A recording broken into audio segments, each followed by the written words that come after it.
engineering mechanics. In the last previous two videos, we learned about basic laws of vectors and scalars and torque, conservative force, torque and angular momentum of a particle. Now let us go to what is frame of reference, what are the types of frame of references, how it is to be explained. A frame of reference is a system where it is formed with the three coordinates and time to represent the position or state of a particle or body. So it is a system is used to find what is the position and at what time it is happened. That can be estimated with this. So this frame of reference is nothing but a coordinate axis. It has three axes x, y, z and a time axis t. So that this system is called as a frame of reference. As you are seeing the definition, a system of coordinate axes which defines the position of a particle in 2 or 3 dimensions in space with respect to time is called as a frame of reference. There is no universal frame of reference that can be used for everyone, but only the frame of reference is with respect to the other frame of reference. We have two types of frame of references. One is called as a inertial frame of reference, other is called as a non-inertial frame of reference. Let us see what is inertial frame of reference. The frame of reference which is laws of motion is called as a inertial frame. Law of inertia of Newton is called as a frame. Now let us take the differences between inertial frame. A frame of reference constant moving with uniform velocity, acceleration is 0, is called as a inertial of reference. Is a frame of reference, any frame of reference assumed to be rested. Otherwise, it has a constant velocity, has no acceleration, is called as a inertial frame. In other words, non-inertial frame is a frame of reference which have uniform linear acceleration or being rotated with a uniform speed is called as a non-inertial frame of reference. Very simply, rotatory frame of reference is called as a non-inertial frame of reference. Now, inertial frame of reference are those frame of reference which follows the Newton's laws. So Newton's laws are valid in this inertial frame of reference. In non-inertial frame of reference, Newton's laws are invalid. Means the Newton's laws are not as it is what defined in the inertial frame. The inertial frame of reference is zero force corresponding to the zero acceleration. The acceleration is 0 because for the inertial frame, the force is also 0. But in non-inertial frame, the acceleration is not 0. Automatically, the force is also not 0, and that is, there is a force exists. Examples for inertial frame of reference: a train moving with uniform velocity is an inertial frame of reference. If you sit in the train generally and you are observed that if the train starts at the platform and you are observed that the train is not appear to be moving, but the platform is moving constantly. So that at time you are feel that frame of reference is a inertial frame of reference. Next, taking that non-inertial frame of reference example, if a body falling from a particular height, freely falling body is said to be a non-inertial frame of reference. These are the frame of references, types of frame of references. Coming to the rotatory frame of reference with the constant angular velocity or non-inertial frame. Non-inertial frames are said to be the examples of rotatory frame of reference. Now consider a rotatory frame of reference S dash with respect to the constant frame of reference S. Here S is a frame of reference which is constant, which has the x, y, z axis, and rotatory frame of reference which has the x dash and y dash and z dash is represented with the S dash. Now the S dash frame of reference is a non-inertial frame of reference, and this is rotating with respect to the S frame of reference as a common origin O. Now, the rotational velocity of the S dash frame of reference is taken as a omega, and the position of the particle from the origin is taken as r bar. Then the linear velocity of the particle is defined as omega bar cross r bar cross omega bar. So the linear velocity of a particle is r bar cross omega bar. Let the relation between the inertial frame of reference S and non-inertial frame of reference S dash, how they can be related with each other, that can be related like this. The frame of reference with respect to the S dash, the velocity of the particle is taken as v dash, the velocity of the particle with respect to S is taken as v, and acceleration is a dash, and acceleration with respect to S as a. These are the assumptions what we are taking. Now, the relation between v and omega is v is equal to r bar cross omega bar, or minus omega bar cross r. Now, the velocity of the S dash with respect to the S dash frame of reference is v dash, that is equal to dr by dt, that is nothing but minus v, where dr by dt is nothing but small v, that is velocity of the particle with respect to S frame of reference, v minus omega cross r. And differentiating, writing the differential form of v dash, what you are getting?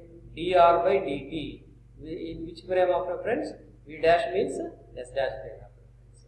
So this v dash is nothing but dr by dt S dash, and v is nothing but dr by dt at S, omega bar cross r bar is same as.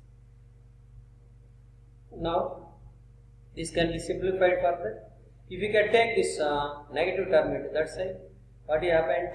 The velocity of the particle with respect to the S frame of reference, inertial frame of reference, is equal to the velocity of the particle with the S dash frame of reference plus omega cross r bar. So v bar is equal to v dash bar plus omega cross r bar. Gives the linear velocity v of the particle with respect to the inertial frame of reference. Given instant time, the velocity v dash in the rotating frame of reference is. Now, coming to that, generally you have removed that r on all the sides. What you can write, the general relation between S and S dash is d by dt of S is equal to d by dt of S dash plus omega cross M space. Now, if you can substitute here the velocity, you are getting dv by dt at S, dv by dt at S dash plus omega cross. dv by dt at S means acceleration due to S frame of reference is nothing but a bar. dv by dt at S dash means acceleration of the particle with respect to the S dash frame of reference. As you are knowing that dv by dt at S dash is written as, this can be written as d by dt of v dash v. This v can be written as v dash plus omega cross r, previous relation, plus omega cross v bar. And now separate this bracket, dv dash by dt plus d by dt of omega cross r bar plus omega cross this v dash plus omega cross r. And now simplifying this equation, dv dash by dt as it is plus d omega by dt, that is omega cross dr by dt plus d omega r bar dv bar plus omega cross v dash omega cross r. This is nothing but acceleration due to S dash frame of reference as it is omega cross v dash dr by dt in S dash frame of reference, so that it is v dash dr by dt in S dash frame of reference, that is why it is v dash. d omega by dt, omega is constant, so that it is 0, r cross omega plus 0 cross r plus omega as it is v dash plus omega cross r. Now finally you can write that dv by dt at S is equal to dv by dt at S dash as it is plus this is omega cross v dash here omega cross b dash, so 2 omega cross b dash, omega cross 1. This is acceleration a dash and 2 omega plus 1. These two terms a dash is equal to a bar minus 2 omega cross omega minus omega cross omega. These two terms are Coriolis force and centripetal forces. Now let us to explain about the Newton's laws in inertial frame of references. The frame of reference either at rest or moving with constant velocity is called as a inertial frame of reference. This inertial frame of reference follows Newton's laws. We know that how the Newton's laws are defined. Newton's laws are defined as first law of Newton's law. Every body continuously to be in its rest state continue or uniform state will continue until the external force is applied. If external force is not applied, the rest body is always rest. The uniform velocity moving body is always with the same constant velocity, uniform velocity. Second law of motion. If a particle is applied under the momentum, rate of change of momentum is called as is directly proportional to the applied force on the particle. More the force applied, more the momentum, less the force applied, less the momentum. That is why force is directly proportional to rate of change of momentum, and related proportional relation is there. F is equal to k into dv by dt, but P is equal to mv, momentum. P is equal to mass into velocity, and you are substituting that value here and simplifying that k into m into dv by dt is acceleration, so F is equal to kma, but k value is found as 1, thus F is equal to mpa. And this force also creates, with respect to the time, impulse force. Impulse is equal to force into time duration. Less the time, more the force. So that is called as the impulse force. Third law of motion. For every actional force, there is a same amount of reaction force in opposite direction. Or anywhere we are applying in inertial frame active force and reactive force, both are present.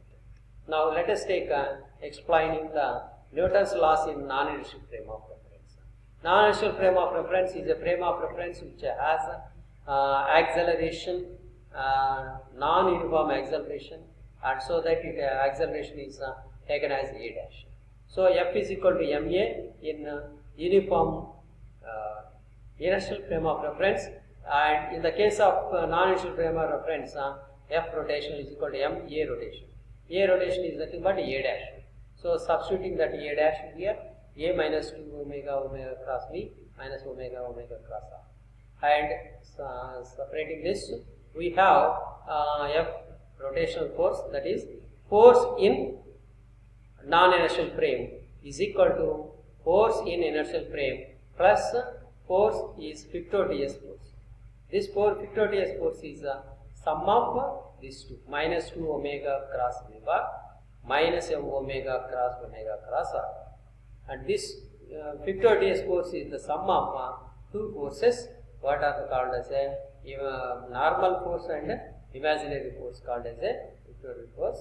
And this Fichteau-Diaz force is this is called as a Coriolis force, and this is called as